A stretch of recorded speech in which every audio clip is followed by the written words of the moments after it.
எதிர்த்து கருத்துப்போர் புரிய வருகிறார் திருக்குறள் தொண்டர் திருமதி சிவகாமி. தனி மனித வழிபாடு இல்ல, அது கூழு ஊற்றுதல் என்ற விழாவே சமூக மேம்பாட்டிற்காகத்தான் அப்படின்னு சொல்ல வராங்க. வாங்கம்மா திருமதி சிவகாமி சண்முக சுந்தரம் அவர்களே. அன்னை தமிழுக்கு முதல் வணக்கம். சங்கத்தமிழ் இலக்கிய பூங்காவின் தலைவராம் ஐயன் வள்ளுவரை தொழுது செயலராம் பாவேந்தரை வணங்கி ஒருங்கிணைப்பாளராம் திருநீலகண்ட ஐயா அவர்களுக்கு என்னுடைய வணக்கத்தை தெரிவித்துக் கொள்கின்றேன். இன்று நடுவராக இருந்து சிறப்பானதொரு தீர்ப்பை வழங்கவிருக்கும் ராஜாமணி அம்மா அவர்களுக்கு என்னுடைய வணக்கங்கள். அதாவது தலைப்பு என்னன்னு பாத்தீங்கன்னா, ஆடி மாசம் கூழூற்றும் திருவிழா தனி மனித வழிபாடா இல்ல சமூக மேம்பாடான்றதுதான். நீங்க அதுக்கப்புறம் கும்பம் வைங்க, என்னமோ பண்ணுங்க, கூழ் ஊத்துறது எதுக்காக அப்படின்றதுதான் கேட்டிருக்காங்க. ஐயாவே சொன்ன மாதிரி கூழ் ஊத்தி நீங்க வீட்ல 4 பேர் கூழ் காய்ச்சி குடிக்கிறதுன்னா அது வருஷம் பூரா குடிக்கலாம். அத பத்தி யாருமே கேட்க மாட்டாங்க. ஆனா ஆடி மாசம் கூழ் ஊத்துறது எதுக்காக? அதாவது ஆடிப்பட்டம் தேடி விதை அப்படின்னு சொன்னாங்க. அப்ப விதை விதைச்சிருப்பாங்க அப்பதான் வயல்ல. அதுவும் பாத்தீங்கன்னா புன்செய் விதைகளா தான் இருக்கும். அப்ப அந்த சமயத்துல வேற எதுவும் அவங்களுக்கு வேலை இருக்காது. நாற்று நடுறதோ இல்ல வேற வருமானத்துக்கு வழி இருக்காது.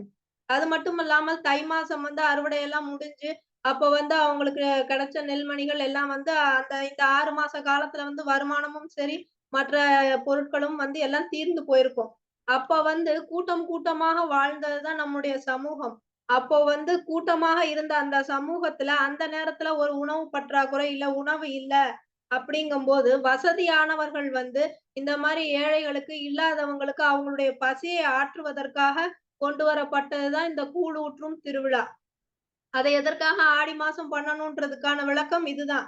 இந்த காரணங்களால அவங்களுடைய பசியை ஆற்றுவதற்காக ஒரு கேழ்வரகையோ, கம்பையோ கூழா செஞ்சு அத 4 பேருக்கு குடுத்து அவங்களுடைய பசிய ஆத்துனாங்க.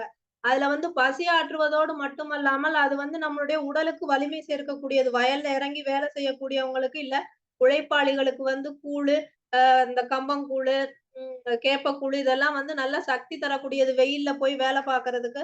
அதற்கு தொட்டுக்கிறதுக்கு ஒரு வெங்காயமும், நீங்க சொன்ன மாரி முருங்கைக்கீரை. முருங்கைக்கீரை பலம் தரக்கூடியது. உடலுக்கு வலு தரக்கூடியது. அததான் குடுத்தாங்க. அத ஒரு தெய்வத்தினுடைய பேரை சொல்லி குடுக்கும் பொழுது பயத்தினாலயோ, பக்தியினாலயோ எல்லாரும் கண்டிப்பா வாங்குவாங்க. அத இல்லாதவங்க கூச்சப்பட்டு வராம இருக்க மாட்டாங்க. சாமி பேர சொல்லும்போது கண்டிப்பா வாங்குவாங்க. அதனால குடுக்குறவங்களுக்கும் பயன் கிடைச்சது. அத வாங்கி குடிக்கிறவங்களுக்கும் பயன் கிடைச்சது. அதே மாதிரி தனி மனித வழிபாடுன்னா, நீங்க வீட்ல இருந்து அடுப்புல வச்சு காய்ச்சறது இப்ப பொங்கலே வீட்ல குக்கர்ல வைக்கிறாங்க. அது மாதிரி இப்ப அந்த மாரி தனி மனித வழிபாடா ஆக்கிட்டாங்க. கேஸ் அடுப்புல வச்சு பண்றது கிடையாது. கோயில்ல போய் குலதெய்வத்துக்கு விறகடுப்புல மண்பானையில வச்சு கூழ் காய்ச்சி, அத அங்க இருக்கிறவங்க எல்லாருக்கும் குடுக்கும் பொழுது தான் அது சமூகம் மேம்படுவதற்கு உதவியாக இருக்கு. அந்த மாதிரி ஒரு தொடங்குன விஷயத்த தான் இன்னைக்கு கொஞ்சம் கொஞ்சமா, கொஞ்சம் கொஞ்சமா மாறி, மாறி, மாறி அது தனி மனித வழிபாடாயிருச்சு. ஒரு திரைப்படத்துல கூட சொல்லுவாங்க, "ஏன்டா எப்ப பாரு அம்மனுக்கு கூழு ஊத்துறீங்க, பிரியாணி போட மாட்டீங்களா?" அப்படின்னு. அது மாதிரி மனுஷனுக்கு எது நல்லதோ, அததான் தெய்வத்துக்கு படைச்சு குடுத்தாங்க. ஆனா இன்னைக்கு மனிதர்கள் அத என்ன காரணம்ன்றதே தெரியாம, அத மாத்தி, மாத்தி, மாத்தி அவங்களுடைய சௌரியத்துக்காக சொன்ன மாதிரி, கூழுன்றத மாத்தி இன்னைக்கு பிரியாணி வரைக்கும் கூட போடுறாங்க. அப்ப அந்த இடத்துல கண்டிப்பா சமுதாய மேம்பாடு இருக்காது. அது தனி மனிதனுடைய வழிபாடு தான். அவனுடைய விருப்பு, வெறுப்பு தான். அவனுக்கு எது நல்லதோ அதத்தான் கடவுளுக்கு படைச்சு அத 4 பேருக்கு குடுக்க சொன்னாங்க. ஆனா இன்னைக்கு தனக்கு எது புடிச்சிருக்கோ அத தான் மட்டும் செஞ்சு, தான் வீட்ல இருக்கவங்க மட்டும் சாப்பிடுறாங்க. அதுதான் தனி மனித வழிபாடு அப்படின்னு சொல்லிக்கிறாங்க. அதே மாதிரி பார்த்தீங்கன்னா, இந்த இதுல அ சத்துக்களும் நெறைய இருக்கு. கேழ்வரக குடிக்கும்போது அதுல நமக்கு சுண்ணாம்பு சத்து கிடைக்குது. அதே மாரி முருங்கை கீரைய சாப்பிடும்பொழுது அது உடலுக்கு பலம் தருது. முருங்கையில இருக்கிற காட்டிலும் சத்து வேற எதுலயுமே கிடையாது. அது நல்ல எலும்பு பலம் குடுக்குது. அது மட்டும் இல்லாமல் கோயில்ல வச்சு செய்யும் பொழுது, அதுல வேப்பிலைய போட்டு குடுப்பாங்க. அதாவது வேப்பிலைய போட்டா அதுல எந்த ஒரு இதுவுமே இருக்காது. விஷத்த கூட முறிக்கக்கூடிய தன்மை வேப்பிலைக்கு இருக்கு. அப்படிங்கும் பொழுது அத நம்ம நம்பி குடிக்கலாம். அதே மாதிரி இந்த ஆடி மாச காலத்துல பார்த்தீங்கன்னா, கோயில்ல அம்மனுக்கு வேப்பிலையும், மஞ்சளும் முக்கியத்துவம் பெறுது. அது அம்மனுக்காக சொல்லப்பட்டது இல்ல. அது மனிதர்களுக்காக சொல்லப்பட்டது தான். வேப்பிலையும், மஞ்சளும் கிருமி நாசினி. அதாவது ஒரு பழமொழி கூட கேள்விப்பட்டிருப்பீங்க. "ஆடி காத்துல அம்மியும் பறக்கும்னு." ஆனா அது அப்படி கிடையாது பழமொழி. ஆடி காத்துல அம்மி எல்லாம் பறக்காது. ஆடி காத்தில் அம்மையும் பறக்கும். அதாவது அம்மை நோய் கூட அந்த ஆடி காத்துக்கு குணமாயிரும் அப்படின்றதுதான். அந்த வெயிலின் தாக்கத்தினால் வெப்பம் அதிகப்படுறதுனால அம்மை வருது. அப்ப அந்த அம்மை நோய் கூட மற்ற நேரங்கள்ல குணமாகறதுக்கு வந்து தாமதமாகும். ஆனா இந்த ஆடி காற்று படும் பொழுது, அந்த கொப்பளங்கள்லாம் வந்து சீக்கிரமா வந்து வத்தி அது வந்து சரியாயிரும் அப்படின்றாங்க. அதுதான் வந்து ஆடி காத்தில் அம்மையும் பறக்கும்னு சொன்னாங்க. அத நம்ம கொஞ்சம் கொஞ்சமா மாத்தி மாத்தி சொல்லி, அம்மியும் பறக்கும் அப்படின்னு ஆக்கிட்டோம். அப்போ அந்த மாரி நோய்கள் எல்லாம் வந்து அப்ப தீரும். இந்த வேப்பிலை, மஞ்சள் இதெல்லாம் வந்து அதற்கு வந்து மருந்தாக அமையும். கிருமி நாசினியாக அமையும். அந்த வெயில் அதிகப்பட்டிருக்கும் காலத்துல வந்து உணவு வந்து தூய்மையா இல்லாததுனால சுகாதாரமின்மை காரணமாக இந்த மாதிரி பரவக்கூடும். அப்ப அதெல்லாம் வந்து தடுக்கிறதுக்காக அப்ப இது வந்து தொற்று நோய் அப்ப வந்து பரவும் அப்படிங்கும்போது அதுல இருந்து நம்மள எப்படி காப்பாத்திக்கிறது அப்படிங்கிறதுக்காக தான் வந்து நம்ம சமூகமா இருந்து அத வந்து ஒரு இறைவனுடைய பேரை சொல்லி இறை வழிபாடுன்னு சொல்லி கூழ் ஊத்தணும், மஞ்சள் இது பண்ணணும், ஆத்தாவுக்கு வந்து விரதம் இருக்கணும், சுத்தமா இருக்கணும் அப்படின்னு சொல்லி அவங்களுக்கு வந்து ஒரு பயத்தையோ, ஒரு பக்தியையோ உண்டு பண்ணி ஒரு கட்டுப்பாட்டுல வந்து வச்சிருந்தாங்க. இல்லன்னா, இப்ப கொரோனா காலகட்டத்துல நம்ம அவஸ்தைப்பட்ட மாரி தான் அவஸ்தைப்பட்டுருப்போம். அப்பல்லாம் வந்து அத நம்புனாங்க. பெரியவங்க சொன்னத கேட்டாங்க. ஒரு பழக்கவழக்கத்த சொன்னா நம்மளுக்காக தான் நல்லதுக்காக தான் சொல்லியிருப்பாங்கன்னு, அதையும் நம்பாதவங்களுக்காக தான் தெய்வத்தினுடைய பேரை சொல்லி, அத பயமாகவோ, பக்தியாகவோ சொல்லி, அத வந்து ஒரு பழக்கமா கொண்டு வந்தாங்க. குலதெய்வ வழிபாடுன்றதும், இந்த ஆடி திருவிழான்றதும், கூழ் காய்ச்சி ஊத்துறதுன்றதும். அதுவும் இல்லாம நம்ம ஒருத்தங்களுக்குன்னா செய்ய மாட்டாங்க. நமக்குன்னா நம்ம செய்ய மாட்டோம். 4 பேருக்கு செய்யணும், குடும்பத்துக்கு செய்யணும், நம்ம குலம் விருத்தியாகணும்னா செய்யணும் அப்டின்னா, அதுக்காகவாது செய்வாங்க வருஷத்துல ஒரு தடவ அப்படின்னு கொண்டு வந்தது தான் வந்து பொதுநலத்தோட இருந்தா நம்ம செய்வோம் அப்படின்றதுக்காக. ஏன்னா நமக்குன்னு ஒண்ணு செய்யணும்னா நம்ம வந்து இழுத்து போட்டு செய்ய மாட்டோம். சரி போது விடு அப்படின்னு விட்டுருவோம். ஆனா குடும்பத்துக்கு செய்யணும், நம்ம குலம் வழங்கணும்னா செய்யணும், நம்ம சமூகம் நல்லா இருக்கணும்னா செய்யணும். 4 பேருக்கு செய்யணுங்கும்போது அத நம்ம கண்டிப்பா விட மாட்டோம். வருஷம் வருஷம் வந்து எப்படினாலும் வந்து செஞ்சுருவோம். அதுக்காக தான் வந்து இந்த மாதிரி வந்து கூழ் காய்ச்சுதல வந்து ஒரு கோலாகலமாக ஆடி திருவிழாவாக வந்து கொண்டு வந்தாங்க. இதெல்லாம் நம்ம புரிஞ்சுகிட்டு நம்ம செய்யணும். அதே மாதிரி பார்த்தீங்கன்னா, இதெல்லாம் வந்து மக்களுடைய மேம்பாடு. அதாவது சமூகத்தினுடைய மேம்பாடு தான். நம்ம வந்து கூட்டம் கூட்டமாக வாழ்ந்தவர்கள். சமூகம்ன்றது ஒருத்தர் வந்து தனிப்பட்டது கிடையாது. எல்லாரும் சேர்ந்தது தான். அவங்களுடைய நன்மை வந்து எல்லாருக்கும் கண்டிப்பா நன்மைய தான் கொடுக்கும்.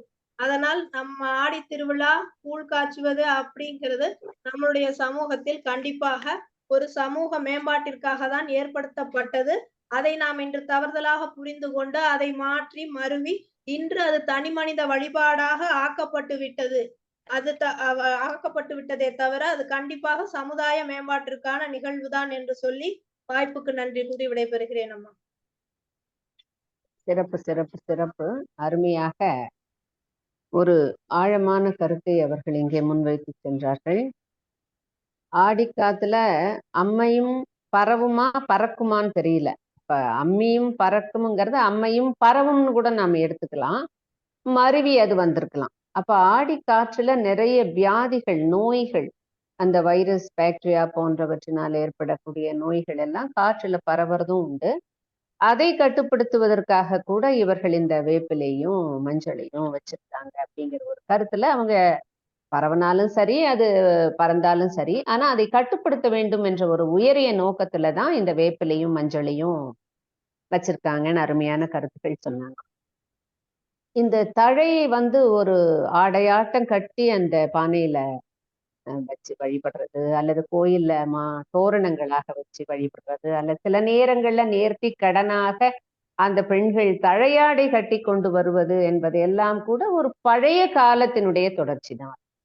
அந்த காலத்திலேயே தழையாடைகள் வந்து ஒரு சிறப்பு, ஒரு மதிப்புமிக்க ஒரு ஆடைகளாக, ஒரு காதலன் அன்போடு தரக்கூடிய ஒரு ஆடையாக பூவாடை, தழையாடை அப்படியெல்லாம் கூட அந்த காலத்துல இருந்ததுன்னு நம்ம கலித்தொகை போட்டோம். இன்னைக்கும் அதனாலேயே சாமி பேரை கூட வேப்பலக்காரி அப்படின்னு சொல்றோம், பூவாடைக்காரின்னு சொல்றோம், பாவாடைக்காரின்னு சொல்றோம், புடவக்காரம்மான்னு சொல்றோம், சீலக்காரம்மான்னு சொல்றோம். அப்ப நிறைய நாம பண்ணியிருக்கோம். அப்ப வேப்ப மரத்தை கூட வணங்கக்கூடிய ஒரு நினைவு இதெல்லாம் இப்ப நம்ம பார்த்துட்டு இருக்கிறோம். ரொம்ப சிறப்பா சொன்னாங்க திருச்சி சிவகாமி. வழிபடக்கூடிய அல்லது ஒரு உருவ வழிபாட்டை வழிபடக்கூடிய அந்த சித்தர்களினுடைய இலக்கியங்கள்ல பார்த்தோம்னா அங்க வந்து ஒரு உருவ வழிபாடே இருக்காது. அது ஒரு மனிதநேய வழிபாடா தான் இருக்கும். பின்னால வர வர சில பக்தி இலக்கியங்களை பத்தி நிறைய சொல்லியிருக்காங்க அவங்க. அந்த பக்தி இலக்கியங்கள் ஏற்பட்டதே சமுதாய மேம்பாட்டிற்காகத்தான் அப்படிங்கிற கருத்துக்களை அவர்கள் முன்வைத்திருக்கிறார்கள். அதனால ஆடிக்கூழ் ஊத்துறதும் சமுதாய மேம்பாட்டிற்காக தான் அப்படின்னு தன்னுடைய கருத்தை இங்கே வலியுறுத்தினார்கள் அம்சவேணி செல்வராஜ் அவர்கள். இப்பொழுது 2 அணிகளில் இருந்தும் அந்த அணியை சார்ந்தவர்கள் தங்களுடைய கருத்தை மிக அழகாக முன்வைத்தார்கள்.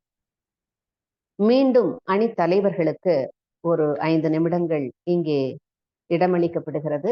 தங்களுடைய அணி சார்பாக அவர்கள் வலுவூட்டலாம் தங்களுடைய கருத்து. ஆடி மாதம் கூழ் ஊற்றும் திருவிழா என்பது தனிமனித வழிபாடா சமுதாய மேம்பாடா என்ற கருத்திலே சமுதாய மேம்பாடுதான் என்ற ஒரு அணியின் சார்பாக அதனுடைய அணி தலைமை திருமதி சிவகாமி சண்முக சுந்தரம் அவர்கள் இங்கே தன்னுடைய கருத்தை பதிவிட வருகிறார்கள். வாருங்கள் அம்மா. அனைவருக்கும் மீண்டும் என்னுடைய வணக்கங்கள். அதாவது எதிரணியில பேசும்போது அவங்களே சொல்லிட்டாங்க. அது வந்து சமூகத்துக்கானதுதான். தனி மனிதன் இணைந்ததுதான் சமூகம் அப்படின்னு சொல்லிட்டு, எங்களுக்கு எங்களுக்கான கருத்துக்கள அவங்களே வந்து பேசிட்டு போயிட்டாங்கன்னு தான் சொல்லணும். எங்க அணியில ஐயா பேசும்போது சொன்னார் ரவிச்சந்திரன் ஐயா, ஒரு விவசாயி வந்து என்ன பண்றாங்க, அதுல என்ன காரணம் அப்படின்னு சொல்லிட்டு, ஆடி மாதத்திற்கு கொண்டாட்டங்களுக்கான காரணங்கள வந்து தெளிவா சொன்னாங்க. அதே மாதிரி ஆடி பண்டிகை அப்படின்றது உங்களுக்கு தெரியாது இல்லைங்கம்மா. இன்றளவும் பார்த்தீங்கன்னா, கொங்கு மண்டலத்துல மத்த பண்டிகைய கொண்டாடுறாங்களோ இல்லையோ, ஆடிப்பெருக்கு அப்படிங்கிறது வந்து ஆ எல்லாரும் கொண்டாடக்கூடியது. அந்த சமயம் பார்த்தீங்கன்னா, பள்ளி, கல்லூரிகள், விடுதிகள் எல்லாமே விடுமுறை விட்டு, அந்த காவேரி தாயை வந்து நாம வணங்குறோம். அந்த சமயம் தான் பார்த்தீங்கன்னா, புது வெள்ளம் பெருக்கெடுத்து ஓடும். அதில் மக்கள் வந்து நீராடுகிறார்கள். அதையும் வந்து தெய்வமாக கொண்டாடுகிறார்கள் காவிரி தாயை. அப்பேற்பட்ட சமூகம் தான் நம்முடைய சமூகம். நம்முடைய சமூகம் வந்து இயற்கையை வணங்கக்கூடிய சமூகம், உழவை போற்றக்கூடிய சமூகம், பெண்களை போற்றக்கூடிய சமூகம். அதாவது இப்போ வந்து ஆங்கிலேய ஆட்சிக்கு அப்புறம் தான் வந்து இந்த ஞாயிற்றுக்கிழமைன்றது விடுமுறை. நம்ம வந்து சூரியன வந்து கும்பிடுறவங்க. சன்னுக்கு ஏது சண்டே அப்படின்ன மாரி, நம்ம ஆளுங்கலாம் வந்து உழைப்பாளிகள். நமக்கு விடுமுறையே கிடையாது. இன்னைக்கு பார்த்தீங்கன்னா, கூலி எப்போ ஊத்துறாங்க? ஞாயித்துக்கிழமை எல்லாருக்கும் விடுமுறை. இன்னைக்குன்னா எல்லாம் வீட்ல இருப்போம் அப்படின்னு பார்த்து ஊத்துறாங்க. இவங்க தான் தனி மனித சௌரியத்துக்காக அப்படி மாத்திக்கிறாங்க. ஆ எங்க அணில சொன்னது போல ஆடி மாசம் வந்து வறுமையை வந்து மேற்கொள்வதற்காக சிறுதானியத்திற்கு மாறணும். அப்போ வந்து உணவு கிடைக்காதுன்றதுக்காக கூழ குடிக்கணுன்றதுக்காக ஆடி மாதம் பூரா கூழ் ஊத்துனாங்க. ஆனா இன்றைக்கு பார்த்தீங்கன்னா, எங்க எதிரணியில இருக்கவங்க சொல்றது மாரி, அவங்கள மாதிரி அவங்களுடைய தோதுக்காக தனி மனிதனுடைய வசதிக்காக ஒரு ஞாயிற்றுக்கிழமைகளிலும், ஒரு விடுமுறை நாட்களிலும் அவர்களுக்கு தேவைப்பட்டவர்களுக்காக மட்டும், அவர்கள் ஒன்று கூடும் பொழுது மட்டும், அவர்களுக்கு தேவையானதை செஞ்சு, அவர்கள் மட்டும் வந்து குடிச்சுக்கிறாங்க. இப்பயும் வந்து அதற்கு என்னவோ தேவையான நீங்க சொன்ன மாரி முருங்கைக்கீரையோ, முருங்கைக்காயோ அத செஞ்சு போடாம, அவங்கவங்களுக்கு என்ன வேணுமோ அத செஞ்சு, அவங்களுக்கு வேணுங்கிற மாரி ருசியா செஞ்சுக்கிறாங்க. அதாவது சத்தா, ஆரோக்கியமா செய்யறத விட்டுட்டு, அவங்க நாக்கு ருசிக்கு ஏத்த மாரி செஞ்சு, அவங்க தேவைய பூர்த்தி பண்ணிக்கிறாங்க. அப்ப அந்த இடத்துல வந்து சமுதாய நோக்கம் வராது, சமூகம் மேம்படாது. சமூக மேம்பாட்டிற்காக உருவாக்கப்பட்ட ஒரு சடங்கை, ஒரு செயல்பாடை வந்து இன்றைக்கு இந்த மாதிரி மாத்திட்டு, இப்போ வந்து தனி மனித வழிபாடு அப்படின்னு பேசுறாங்க. அதே மாதிரி எதிரணியில சொல்லும்போது கௌரி அம்மா சொன்னாங்க, இன்னைக்கு வந்து எல்லா வீட்லயும் வந்து சர்க்கரை நோயாளிகள் எல்லாம் வந்து இந்த கூழ குடிச்சிட்டு தான் இருக்காங்கன்னு. ஆனா ஒரு விஷயம் தெரிஞ்சுக்கோங்க, சர்க்கரை நோயாளிகள் கூழ் குடிக்கக்கூடாது. சிறுதானியம் சேர்க்கலாம். ஆனா அது என்ன மாதிரி சேர்க்கலான்னா, திடப்பொருளாக தான் அத வந்து சேர்க்கணும். ஒரு அடையாகவோ, தோசையாவோ, இட்லியாகவோ நீங்க ஊத்தி சாப்பிடலாம். கூழாகவோ, கஞ்சியாவோ குடிக்கும் பொழுது, இன்னும் ரத்தத்தின் சர்க்கரையினுடைய அளவு அதிகப்பட தான் செய்யுமே தவிர, யாரும் வந்து தினமும் கூழ் குடிங்கன்னு எந்த மருத்துவரும் கண்டிப்பா சொல்ல மாட்டாங்க. அதே மாதிரி பாத்தீங்கன்னா, தனி மனித வழிபாடுன்னு பேசுற கௌரி அம்மா, எதற்காக தன்னுடைய வலைக்காட்சியில வந்துட்டு ஆடி மாதம் வந்து சிறப்புன்னு சொல்லிட்டு ஒவ்வொரு கோயில பத்தியும் சொல்லணும். தனி மனிதன் அவங்களே வீட்ல சாமிய கும்பிட்டுட்டு இருக்கலாமே! ஒவ்வொரு கோயில பத்தியும் மூச்சு விடாம பேசி போடுறாங்களே எதுக்கு? சமூகத்தினர் தெரிஞ்சுக்கட்டும், சமூகத்தினர் வழிபடணும் அப்படின்னு சொல்லி சமூக மேம்பாட்டிற்காக தானே போராடுறாங்க. சமூக மேம்பாட்டிற்காக பண்றதெல்லாம் பண்ணிட்டு, இங்க வந்துட்டு தனி மனித வழிபாடு அப்படின்னு சொல்லிட்டு பேசுறாங்கம்மா. அதாவது எல்லாமே நம்ம எங்க மிரானூர் ஐயா சொன்ன மாதிரி, நம்முடைய முன்னோர்கள் எல்லாம் அறிவாளிகள், சிறந்தவர்கள். அவர்கள் எந்த ஒரு காரணம் இல்லாமல் எந்த ஒரு காரியமும் இருக்காது. எல்லாமே ஒன்றோடு ஒன்று தொடர்பு படுத்தி, அது வந்து நம்மளுடைய நலனுக்காகவும், ஆரோக்கியத்திற்காகவும், சமுதாயம் மேம்படுவதற்காகவும் தான் ஏற்படுத்தி வச்சிருப்பாங்க. அத நம்ம ஒண்ணு ஒண்ணா போய் கிளறத விட்டுட்டு, அவங்க சொன்னத கேட்டோம்னாலே, நம்ம நிச்சயமா சமூகம் வந்து நல்லா இருக்கும். நம்மளுடைய வாழ்வும் மேம்படும். அத விட்டுட்டு அவங்க என்ன சொல்றது, நம்ம தான் அறிவாளிகள்னு நம்ம அத தலைகீழ மாத்துனோம்னா, நம் பாதிக்கப்பட போறது நாமும் நம்முடைய சந்ததியினரும் தான். என்றைக்குமே வந்து இயற்கையை போற்ற வேண்டும். தெய்வத்தை வழிபட வேண்டும். நம்முடைய ஆரோக்கியத்தை மேம்படுத்த வேண்டும். அதன் நோக்கில் தான் நம்முடைய முன்னோர்கள் எல்லா சடங்கு சம்பிரதாயம் எல்லாத்தையுமே வந்து வச்சிருக்காங்க. காரணம் என்னவா வேணுமானாலும் இருந்துட்டு போட்டும். பலன் நம்மளுடைய நன்மையாக மட்டும்தான் இருக்கும். அதனால் இந்த ஆடி மாத திருவிழா, கூழூற்றும் திருவிழா என்பது தனிமனித வழிபாடு அன்று சமுதாய மேம்பாட்டிற்காகவே செய்யப்பட வேண்டியது. இன்றளவும் செய்யப்பட வேண்டும் என்று கூறிக்கொண்டு வாய்ப்புக்கு நன்றி கூறி விடைபெறுகிறேன் அம்மா. சிறப்பு சிறப்பு சிறப்பு திருமதி சிவகாமி சண்முகசுந்தரம் அவர்களே. இந்த ஆடி மாத கூழு ஊற்றுவது சமுதாய மேம்பாட்டிற்காகத்தான் என்று ஆணித்தரமாக தன்னுடைய அணிக்கு வலு சேர்த்து விட்டு சென்றிருக்கிறார்கள். அழைச்சு இப்போ கூழு ஊத்துறது தனி மனித வழிபாடுன்னு அவங்க வீட்டுல கூழை வச்சுட்டு சாமி கும்பிட்டுட்டு தின மேல கொண்டாந்து கொடுத்து இந்தாங்க சாப்பிடுங்கன்னு யாரையும் சொல்றது இல்லை. அப்ப அந்த கூழை கொண்டு போய் கோயில்ல தான் கொடுக்குறாங்க, கோயில் வாசல்ல தான் கொடுக்குறாங்க. அப்ப ஏன் அந்த கோயில் வாசல்ல அங்க இருக்கக்கூடிய இடங்கள்ல அந்த தெய்வத்துக்கிட்ட வணங்கிட்டு அவங்க கொடுக்குறாங்க அப்படின்னும் பொழுது கொஞ்சம் நாம யோசனை பண்ணி பார்த்தோம்னா, அப்ப யார் வேணாலும் பொதுவா வாங்கிக்கலாம், அங்க பாரபட்சம் காட்ட முடியாது, சம தர்மமாக விரும்புறவங்க வாங்கிக்கலாம், விரும்பாதவங்க போகலாம், யார் வேணாலும் அதை பயன்படுத்திக்கலாம் அப்படிங்கிற ஒரு பொது நோக்கத்தோட தான் அதை செய்யறாங்க. அப்ப தனி மனிதன் தன்னலம் தன் சுயநலம் என்பதெல்லாம் வழிபாட்டோட இருந்தாலும் கூட அது ஒரு சமுதாயம் சார்ந்ததாக எப்ப மாறுது அப்படின்னு சொன்னா அந்த கோயிலுக்கு போகும் பொழுதுதான் அது மாறும். அப்ப கோயில்கள் ஊருக்கு ஒண்ணுதான் இருக்கு. ஆனா வீட்டுக்கு வீடு சாமி படங்களை வச்சு வணங்கக்கூடிய முறைகளை எல்லாம் நாம் தனி மனித வழிபாடாக நம்ம பார்க்கிறோம். அப்ப இந்த தனி மனித வழிபாட்டுல எப்படி சமுதாயம் முன்னேறும், அது சமுதாய மேம்பாடாக எப்படி மாறும் அப்படின்னு சொன்னா அவர்களுடைய நம்பிக்கைகள், அவர்களுடைய தன்னலமற்ற சேவைகள், அது எல்லாம் இந்த சமுதாயத்துக்கு எப்படியாவது ஒரு வகையில பயன்பட்டா நல்லதா இருக்கும் அப்படின்னு சொல்லிட்டுதான் கோவிலுக்கே போய் அதையெல்லாம் படையல் போடுறாங்க, செய்யறாங்க. இப்போ இதுல ஒவ்வொரு சிறந்த தனி மனிதனுடைய வழிபாடும் சமுதாய மேம்பாட்டை நோக்கியதே அப்படின்னு ஐயா சொல்லிட்டார். அப்ப சிறந்த தனி மனித வழிபாடு என்பது சமுதாயம் மேம்பாடடைய வேண்டும் என்ற ஒரு பொதுநல நோக்கத்தோட தான் இங்க செயல்படுது. அதனால இந்த ஆடி மாத கூழ் ஊற்றுதல் இப்ப இல்லை, பண்டைய காலத்திலிருந்தே அந்தந்த நடைமுறையில வந்து கொண்டிருக்கக்கூடியதுதான். இப்ப பொங்கல் வழிபடுறோம். அப்ப நிறைய அரிசிகள், பருப்பு, மஞ்சள், பூசணி, கிழங்கு இதெல்லாம் வருது. சூரியனை நம்முடைய வீட்டு வாசல்ல வச்சு வழிபடுறோம், நாம சாப்பிடுறோம். பக்கத்துல இருக்கிறவங்களுக்கு மட்டும்தான் கொடுக்குறோம். அதை கொண்டு போய் கோயில்ல வச்சு நாம கும்பிடுறோம். ஆனா இந்த ஆடி மாத கூழை மாத்திரம் ஏன் நாம சமுதாயத்தோட சேர்த்து வணங்குறோம் அப்படின்னு சொன்னா, இது ஒரு எளிமையான ஒரு உணவு. அந்த காலத்துல இருந்து பார்க்கும் பொழுதே பொதுவாக என்ன சொல்லுவாங்க அப்படின்னு சொன்னா, அந்த கீழ் மக்கள், மருத நிலத்துல இருந்த கீழ் மக்களாகட்டும், முல்லை நிலத்துல இருந்த கீழ் மக்களாகட்டும் இந்த கூழ் என்ற பொருளை பயன்படுத்தி இருக்கிறார்கள் அப்படின்னு சொல்லிட்டு நமக்கு இலக்கியங்கள் காட்டு. இப்ப மேல் வகையில் இருக்கக்கூடிய பொருள்களைத்தான் அவர்கள் சுடுசோறாகவும் அந்த வேறு இறைச்சி போன்ற பொருள்களை எல்லாம் கூட அந்த காலத்துல தெய்வத்துக்கு படையலிட்டாங்க அப்படின்னு நம்ம பார்க்கணும். அப்ப இந்த எளிமையான ஒரு உணவை யார் வேணாலும் வாங்கி சாப்பிடலாம்ங்கிற உணவை சமதர்மமான ஒரு எல்லாருமே இங்க சமபந்தி அப்படிங்கிற ஒரு எண்ணத்துல இருக்கக்கூடிய ஒரு உணவாக இந்த உணவை கொண்டு போய் கோயில்ல வச்சு ஆடி மாசத்துல இவங்க செஞ்சிருக்காங்க. இதுல பல்வேறு காரணங்கள் சொல்லுகிறார்கள். அது என்னன்னா, நீர் சத்து குறைஞ்சு போயிரும் ஆடி மாசத்துல, காற்றோட்டம் அதிகமாக இருக்கக்கூடிய காரணங்களால நீர் சத்து மனிதனுக்கு அதிகமாக தேவைப்படுகிறது, அம்மை போன்ற நோய்கள் எல்லாம் பரவுகிறது அப்படிங்கிறதுனால இதற்கு வேப்பிலையும் மஞ்சளும் அதிக முக்கியத்துவம் கொடுக்குறாங்க.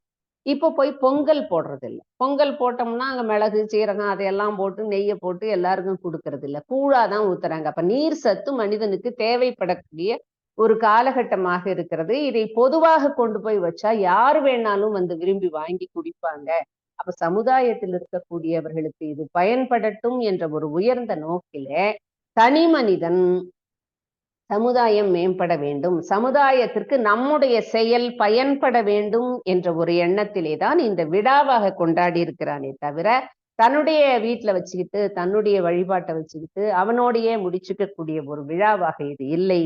இது ஆடி மாத கூழ் ஊற்றும் திருவிழா அப்படின்னு சொல்றதுனால இந்த கூழ் ஊற்றும் திருவிழாவானது ஒரு சமுதாயத்தை நோக்கி செயல்படுகிறது. தனி மனிதன் என்பவன் வேறானவன் அல்ல, சமுதாயத்தை சார்ந்தவன். சமுதாயம் மேம்பட்டிருந்தால்தான் அந்த தனி மனிதன் சிறந்தவனாக இருக்க முடியும் என்ற காரணத்தினால தனி மனிதனுடைய சிந்தனைகள் அனைத்தும் சமுதாயத்தை சார்ந்தே, சமுதாயம் மேம்பட வேண்டும் என்ற எண்ணத்திலேயே இந்த இப்படிப்பட்ட தெய்வத்திற்கு நிகழக்கூடிய திருவிழாக்கள் நடக்கிறது என்று கூறி, மாரியம்மன் இல்லாத ஊரே இருக்காது. ஒரு சின்ன ஒரு ஊராக இருந்தாலும் அதுல எல்லை மாரியம்மன் அப்படின்னாவது வச்சிருப்பாங்க. ஒவ்வொரு ஊர்லயும் மாரியம்மன் இருக்கும். ஒவ்வொரு மாரியம்மனுக்கும் ஆடி மாசம் இல்லைன்னாலும் மாசி பங்குனியிலேயாவது அவங்க விழா எடுப்பது உண்டு. எனவே பொதுவாக அனைவரும் எடுத்துக்கொள்ள வேண்டும் என்ற எண்ணத்திலே தான் இந்த தண்ணீர் பந்தல், கூழ் பந்தல், மோர் பந்தல் இதையெல்லாம் அவங்க அந்த இடத்துல வச்சு தெய்வத்துக்கு படையலிட்டா அதுல எந்த தொந்தரவும் இருக்காது. தனி மனிதனுடைய ஒரு மிகப்பெரிய ஒரு இது வராது, அவனுடைய நான் தான் செஞ்சேங்கிற ஒரு எண்ணம் வராதுங்கிறதுனால தெய்வ பிரசாதமாக கொடுத்தா எல்லாரும் வாங்கிப்பாங்க அப்படிங்கிற ஒரு எண்ணத்துல இந்த கூழ் ஊற்றும் திருவிழாவானது தொடர்ந்து நம்முடைய பண்பாட்டை வெளிப்படுத்தி கொண்டு வருகிறது. அதிலே சமுதாயமும் மேம்பாடு அடைய வேண்டும் என்ற தனி மனிதனுடைய சிந்தனைகளும் கலந்திருப்பதுனால ஆடி மாத கூழ் ஊற்றும் திருவிழா, கும்பம் போடுற திருவிழா, கூடி கொண்டாடக்கூடிய இந்த திருவிழாக்கள் எல்லாம் சமுதாயம் சீர்பட வேண்டும் என்பதற்காகவே, அது மேம்பட வேண்டும் என்ற கருத்திலே தான் தொடர்ந்து செய்யப்படுகிறது. அதை நாம் ஒரு சில செயல்களை மாற்றிக் கொண்டிருக்கிறோமே தவிர காலத்திற்கு ஏற்ப, மற்றபடி சமுதாயமாக வாழ்வதுதான் நமக்கு சிறந்தது என்று கூறி, இங்கே இப்படிப்பட்ட சமுதாய மேம்பாட்டிற்காக பல்வேறு விழாக்களை நாம் கொண்டாடுவதில் தவறில்லை. அது சிறந்த எண்ணங்களிலே செய்யப்படுகிறது என்று என்னுடைய தீர்ப்பை கூறி இன்றைய பட்டிமன்றத்தை முடித்துக் கொள்கிறேன். மிக அருமையாக இந்த நிகழ்விலே வந்து கலந்து கொண்டு தன்னுடைய கருத்துக்களை வாதித்த அத்துணை சிந்தனையாளர்களுக்கும் என்னுடைய நன்றி கலந்த வணக்கங்களை தெரிவித்துக் கொள்கிறேன்.